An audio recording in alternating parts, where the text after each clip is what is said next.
Hi friends, welcome back to Ushas food world. ഇന്ന് ഞാൻ വന്നിരിക്കുന്നത് ബോംബെ ഹൽവയുടെ റെസിപ്പിയുമായിട്ടാണ്. ഇത് വളരെ സ്പെഷ്യൽ ആയിട്ടുള്ളൊരു ഹൽവയാണ്. സാധാരണ ഹൽവയിൽ നിന്നും കുറച്ച് വ്യത്യസ്തമായ രീതിയിലാണ് ഈ ഹൽവ റെഡിയാക്കി എടുക്കുന്നത്. വളരെ ഈസി ആയിട്ട് നമുക്കിത് റെഡിയാക്കി എടുക്കാൻ പറ്റും. പേപ്പർ പോലെ വളരെ തിന്നായിട്ടുള്ളൊരു ഹൽവയാണിത്. ഇതിൻ്റെ ടേസ്റ്റും മറ്റുള്ള ഹൽവയിൽ നിന്നും വ്യത്യസ്തമാണ്. വളരെ രുചിയാണ് ഈ ഹൽവ. നമുക്കിനി ഹൽവ റെഡിയാക്കി തുടങ്ങാം. അതിനായി 1 കപ്പ് മൈദയാണ് ഞാൻ എടുത്തിട്ടുള്ളത്. മൈദയ്ക്ക് പകരം വേണമെങ്കിൽ റവയും ഉപയോഗിക്കാം, പക്ഷെ കൂടുതൽ നല്ലത് മൈദയായിരിക്കും. ഇനി ഇതിലേക്ക് 1 കപ്പ് പാല് ചേർത്ത് കൊടുക്കാം.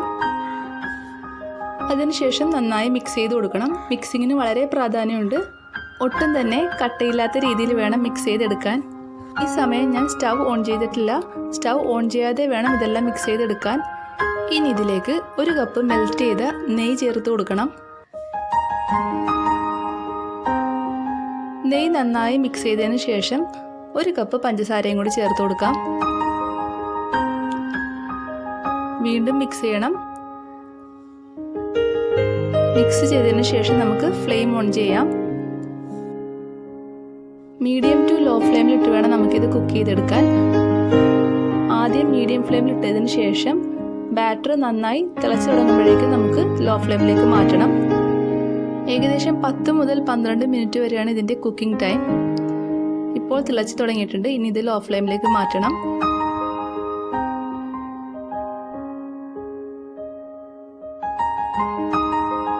ഇപ്പോൾ ഹൽവയുടെ മിക്സിങ് തിക്കായി തുടങ്ങിയിട്ടുണ്ട്. ഹൽവയ്ക്ക് നല്ലൊരു കളറും ഫ്ലേവറും കിട്ടാൻ വേണ്ടി ഞാൻ ഇതിലേക്ക് കുറച്ച് കുങ്കുമപ്പൂ ചേർക്കുന്നുണ്ട്. അതിനായി പാലിൽ കുറച്ച് കുങ്കുമപ്പൂ നേരത്തെ സോക്ക് ചെയ്യാൻ വെച്ചിട്ടുണ്ടായിരുന്നു. അതിന് ഇതിലേക്ക് ചേർത്ത് കൊടുക്കണം. ഇത് തികച്ചും ഓപ്ഷണലാണ്. ആവശ്യമുള്ളവർ മാത്രം ചെയ്താൽ മതിയാവും. കുങ്കുമപ്പൂ ചേർക്കുമ്പോഴേക്കും ചെറിയൊരു യെല്ലോ കളർ നമുക്കിതിന് കിട്ടും. അതിനു വേണ്ടിയാണ് ഇത് ചേർത്ത് കൊടുക്കുന്നത്. കുറച്ച് സമയം കൂടി നമുക്കിത് ഇളക്കി കൊടുക്കണം. ഇളക്കുമ്പോൾ പാനിൽ നിന്ന് വിട്ടുപോകണം. അതാണ് ഇതിൻ്റെ കറക്റ്റ് പരുവം. ഇപ്പോൾ ഇതിൻ്റെ കറക്റ്റ് പരുവമാണിത്. ഇനി നമുക്ക് ഫ്ലെയിം ഓഫ് ചെയ്തതിന് ശേഷം ഇത് ഒരു ബട്ടർ പേപ്പറിലേക്കോ ഒരു അലൂമിനിയം ഫോയിലിലേക്ക് നമുക്ക് മാറ്റണം. അലൂമിനിയം ഫോയിലിൽ ഞാൻ കുറച്ച് നെയ്യ് ഗ്രീസ് ചെയ്ത് കൊടുത്തിട്ടുണ്ട്. റെഡിയാക്കി വെച്ചിരിക്കുന്ന ഹൽവയുടെ മിക്സിങ് പകുതി മാത്രമേ ഞാൻ ഇതിലേക്ക് ചേർത്ത് കൊടുക്കുന്നുള്ളൂ. അതിനുശേഷം ഇത് നമുക്ക് നന്നായി പരത്തിയെടുക്കണം. ചൂടോടുകൂടി തന്നെ ഇത് ചെയ്യണം, അതല്ലെങ്കിൽ കറക്റ്റ് ഷേപ്പിൽ നമുക്ക് കിട്ടൂല. ബാക്കി പകുതി മറ്റൊരു അലൂമിനിയം ഫോയിലിട്ട് ഇതേപോലെ തന്നെ ചെയ്തെടുക്കണം. ഇതൊരു ചപ്പാത്തി റോളർ കൊണ്ട് നന്നായി പരത്തിയെടുക്കണം. ചപ്പാത്തി റോളർ ഒന്ന് ഗ്രീസ് ചെയ്തിട്ട് വേണം ഇങ്ങനെ ചെയ്യാൻ, അതല്ലെങ്കിൽ ഇത് ഒട്ടിപ്പിടിക്കും. അതിനുശേഷം ഇതിലേക്ക് കുറച്ച് ഏലക്കപ്പൊടി ഇട്ട് കൊടുക്കാം. ഇനി ഇതിലേക്ക് സ്ലൈസ് ചെയ്ത ബദാമും പിസ്തയും കൂടി ഇട്ട് കൊടുക്കണം. അതിനുശേഷം ഗ്രീസ് ചെയ്ത ഒരു ബട്ടർ പേപ്പർ ഇതിൻ്റെ മേലെ വെച്ച് കൊടുത്ത് ഒരു ചപ്പാത്തി റോളർ കൊണ്ട് നമുക്കൊന്ന് വീണ്ടും റോൾ ചെയ്തെടുക്കാം. ഇട്ട് കൊടുത്ത ബദാമും പിസ്തയും ഇതിൽ സെറ്റാവാൻ വേണ്ടിയിട്ട് ഇങ്ങനെ ചെയ്യുന്നത്. അതിനുശേഷം ഈ ബട്ടർ പേപ്പർ നമുക്കെടുത്ത് മാറ്റാം. ഇനി ഏകദേശം 2 മണിക്കൂറോളം ഫ്രീസറിൽ സെറ്റാവാൻ വേണ്ടി വെക്കണം.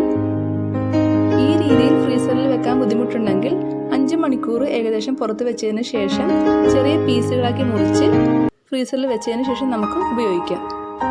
ഞാനിവിടെ ഇതേ പേപ്പർ ഹൽവ മറ്റൊരു ഫ്ലേവറിലും കൂടി ചെയ്യുന്നുണ്ട്. അതിനായി 1/3 കപ്പ് മൈദ, 1/3 കപ്പ് പഞ്ചസാര, 1/3 കപ്പ് മെൽറ്റ് ചെയ്ത നെയ്യ്, 1/3 കപ്പ് പാല്, ഇതിൽ ഒരു നുള്ളു കുങ്കുമപ്പൂ ഞാൻ സോക്ക് ചെയ്ത് വെച്ചിട്ടുണ്ടായിരുന്നു. പാലും നെയ്യും പഞ്ചസാരയും മൈദയും എല്ലാം ഒരേ അളവിൽ തന്നെ ഇരിക്കും. 1 കപ്പാണ് എടുക്കുന്നതെങ്കിൽ എല്ലാം 1 കപ്പ് തന്നെ ഇരിക്കും. ഇപ്പോൾ ഹൽവ ബാറ്റർ തിക്കായിട്ടുണ്ട്. ഇനി ഇതിലേക്ക് നാച്ചുറൽ ഫുഡ് കളർ ഞാൻ ചേർത്ത് കൊടുക്കുന്നുണ്ട്. ഞാൻ തന്നെ റെഡിയാക്കിയിട്ടുള്ള ഫുഡ് കളറാണ്. ഇതിൻ്റെ റെസിപ്പി ഞാൻ ഓൾറെഡി ചെയ്തിട്ടുണ്ട്. അത് കാണാത്തവർക്കായി ലിങ്ക് ഞാൻ താഴെ ഡിസ്ക്രിപ്ഷൻ ബോക്സിൽ കൊടുത്തേക്കാം. ഇനി നമുക്കിത് പഴയതുപോലെ തന്നെ ഒരു ചപ്പാത്തി റോളർ കൊണ്ട് നമുക്കിത് റോൾ ചെയ്തെടുക്കണം. അലൂമിനിയം ഫോയിൽ ഇല്ലെങ്കിൽ ബട്ടർ പേപ്പറിൽ നമുക്ക് ഇത് റോൾ ചെയ്തെടുക്കാം. ഞാനിപ്പോൾ ബട്ടർ പേപ്പറാണ് ഉപയോഗിച്ചിരിക്കുന്നത്. ഇത് ചൂടോടുകൂടി തന്നെ റോൾ ചെയ്യാൻ ശ്രദ്ധിക്കണം, അതല്ലെങ്കിൽ റോൾ ചെയ്യുമ്പോൾ കുറച്ച് ബുദ്ധിമുട്ടായി പോകും. ഇനി ഇതിലേക്ക് ഏലക്കപ്പൊടിയും സ്ലൈസ് ചെയ്ത ബദാമും പൊടിച്ചു വെച്ചിരിക്കുന്ന പിസ്തയും ഞാൻ ചേർത്ത് കൊടുക്കുന്നുണ്ട്. അതിനുശേഷം നേരത്തെ പോലെ ഇതിലേക്ക് ഗ്രീസ് ചെയ്തൊരു ബട്ടർ പേപ്പർ കൊണ്ട് നമുക്ക് മൂടി വെക്കണം. അതിനുശേഷം ഒരു ചപ്പാത്തി റോളർ കൊണ്ട് നമുക്കിത് വീണ്ടും റോൾ ചെയ്തെടുക്കണം.